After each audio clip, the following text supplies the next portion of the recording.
Hello, everyone. My name is Dawson Blank. I'm the Executive Director at the Minnesota Youth Athletic Services. So excited to start another winter community-based youth basketball season. Proud of all the Minnesota Youth Basketball Alliance member associations, the 130 plus strong associations from around the state of Minnesota that have committed to enhancing community-based youth basketball. Here today with Mark Argis, a strategic partner, and he is the founder of Youth First. Hi, Mark. How you doing? I'm great, Dawson.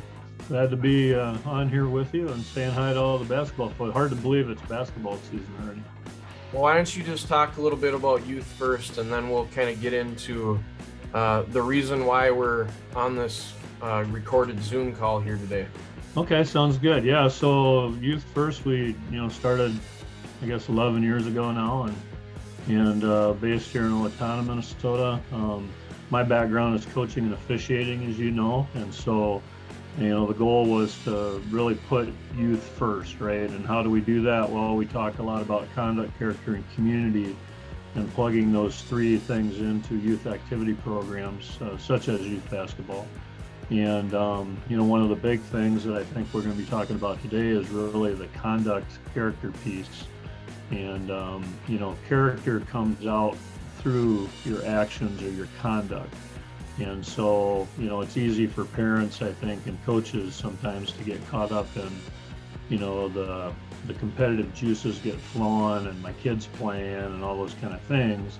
And that's all a great thing as long as you keep the perspective right. And what's happened is we still have a big problem with coaches and parents and fans in the stands getting on officials, of all levels. And so that's part of the reason I think that, this conduct environment that we've been working on together has been not only really successful, but it's why it's so important.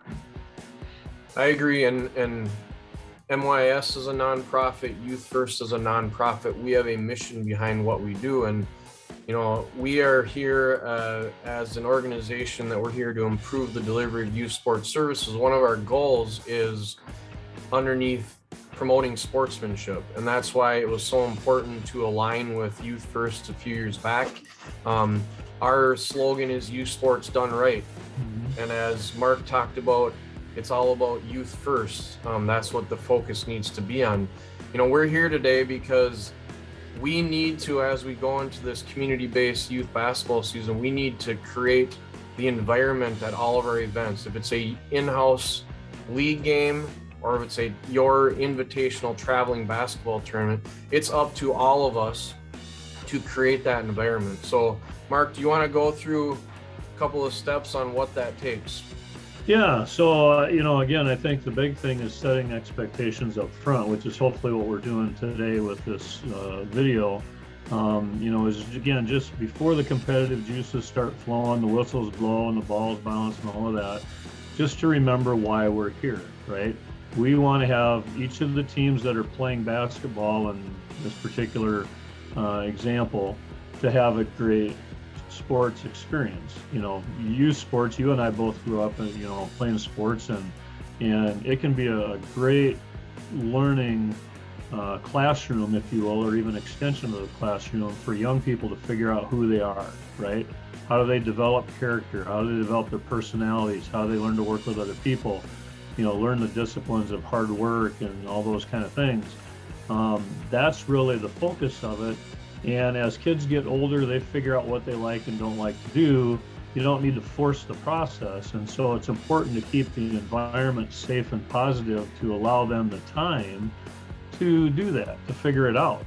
And I think, it's just so easy when it's our kids from a parent and when we talk about coaches, we all know that a lot of a high percentage of the youth coaches are parents, right? They're coaching their kids and their kids' teams.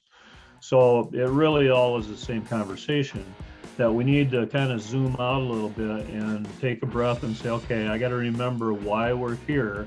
It's about these kids learning to become the best person they can be through playing sports. And we can't get caught up in looking at the scoreboard or yelling at the official, trying to get every call right, all those kind of things, because in the big picture, those things really don't matter. Yeah, we want it to be a a fair thing and play by the rules, all that kind of thing. I get that, but that's usually not what where the issues come from. It's really parents or coaches getting emotional about this experience watching their kids play, and then they start, saying things come out of their mouth or their actions, and they have to realize that all of those things make an impact on not only the experience, it impacts their kids, their teammates, the opponents, all those kind of things. It kind of feeds off each other, and it can become a real problem if it's not really checked up front. And I think that's what we found out, like in your grade state basketball tournaments the last 3 years. Well, putting those expectations in up front that, hey, we're going to remember it's about the kids. We're going to keep our competitive energies in check. And then we're always going to show respect to officials and opponents. Those 3 things, if you set them out ahead of time, well, now everybody's kind of had a chance to say, okay, let's remember why we're here. And then we found that the experience flows a little bit smoother and a little better for everybody involved. And it's that messaging, those reminders, like you talked about, the 3 key things for a conduct first environment, like you just mentioned. Right. So it's up to all the tournament directors that are running tournaments throughout the state of Minnesota to get that messaging out ahead of time, to make sure that you are at the point now where we need to establish a zero tolerance at these events, because we haven't mentioned it. One of the reminders is to respect officials and your opponents. The officials piece of it is very crucial right now. I don't want to necessarily say that we have a massive shortage, but we need to build up the pool of officials dramatically right now, because there are not a lot of them out there, and the ones that are there are the ones that are maybe past that threshold of the average age of being into their 50s. We need to build up the official pool at the younger age levels, and at some point they need to go find a place to get some experience within games. And that does mean at times, yes, there's house game opportunities, but also in traveling games within, 4th grade, 5th grade, 6th grade. So we need to realize that if you choose to state something negatively or unsportsmanlike from either the bench as a coach or from the stands as a spectator or parent, that is not helping the environment at all. And it's actually causing individuals to leave the game and never want to officiate again, which then gets to a point where there can't be games at some point. If this is not addressed, it's going to be a situation where we're going to have scrimmages and the parents are going to be out there trying to officiate or trying to uphold the rules of the game. So that is the most important and crucial piece. It's 2 things. As Mark talked about, youth first, it's creating an environment, a safe, positive, productive environment for them. And it's also creating a space or environment for the officials officiating your games, so they also can keep coming back and continue to work for me. We all know they're human. Everybody's going to make mistakes, but that's all about their growth too as officials. As long as we can help them continue to be trained and educated and continue to learn about the game, so that it can get to a point where they have hopefully mastered the game. But they have to start somewhere, and I think that's the most crucial piece right now that we have to remember every time we go into a facility, a gym.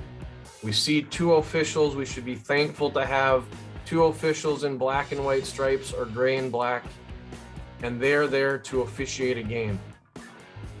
So Mark? Well, yeah, and to your point, I mean, it's funny because it seems like in the culture today, officiating is one of the few jobs where you're expected to get everything right on the first day of the job.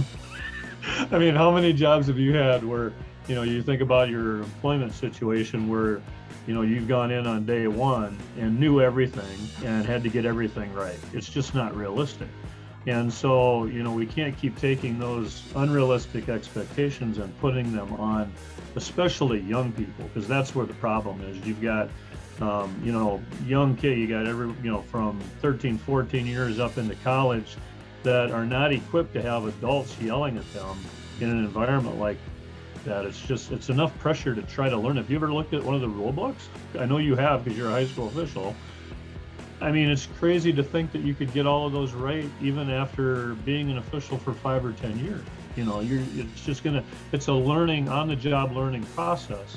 And so think about, so you've got, let's say you've got 2 youth boys basketball teams playing in a game tonight. So you've got what, 8 or 10 kids on each team, right? So there's 20 kids sitting there, and you're watching one of those coaches of those 2 teams yell at some person out there officiating the game. How many of those 20 kids on the bench do you think are going to want to be an official if they see that kind of behavior, or they see how their parents yell at them from the stands? And so hardly any of them, which is, you know, it's just common sense to say, well, if we don't change that, we're narrowing that pool more and more every year that this goes on. And so it's no wonder that, I don't know if you saw, you know, the executive director of the National Federation of High School just put out an email with their newsletter this week, and I was looking for the title of it, and it is an alarming statistic on, you know, the ongoing national crisis trying to find enough officials for high school sports. And so, you know, it really is a crisis point. It's gotten to that point. And so, you know, youth sports is the place, the training ground for us to fix that. But your point exactly right. Tournament directors, association leaders, people that are on these boards, you need to start.